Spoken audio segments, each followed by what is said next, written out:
Friends, ఇప్పుడే అందిన వార్త. సుప్రీంకోర్టు సంచలనం తీర్పు అనమాట. దేశంలోనే మొట్టమొదటిది అంటూ లేటెస్ట్ అప్డేట్ అయితే రావడం జరిగిందండి. సో వివరాలు ఏంటంటే కూడా వీడియోలో తెలుసుకుందామండి. సో వీడియోని చివరి వరకు చూడండి, అర్థమవుతుంది. మొదటిసారి ఛానల్ వస్తే తప్పకుండా సబ్స్క్రైబ్ చేసుకోండి. చూస్తున్నారు కానీ లైక్ చేయడం మర్చిపోతుంది. దివ్యాంగులను కించపరిచేలా వ్యాఖ్యలు చేయటమే గాక తమ ఆదేశాలు పాటించినందుకు కమెడియన్ సమయ్ రైనా, యూట్యూబర్లు రణ్వీర్ అలహాబాదియా, ఆశిష్ చంచల పైన సుప్రీంకోర్టు 3 లక్షల జరిమానా అయితే విధించింది.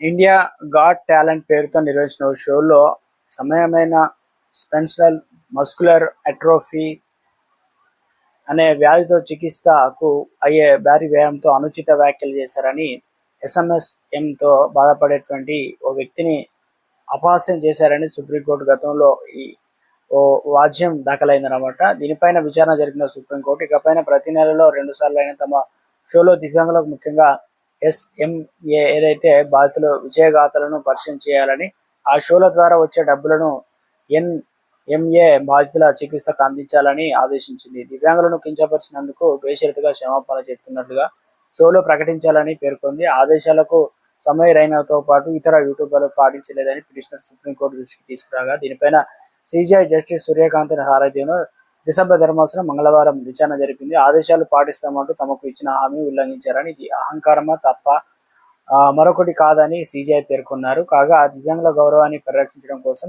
ఎస్సీ/ఎస్టీ చట్టం తరహాలో కఠినమైన చట్టం తీసుకొచ్చే అంశంపైన యోచించాలని ధర్మాసనానికి కేంద్ర ప్రభుత్వానికి సూచించిందన్నమాట.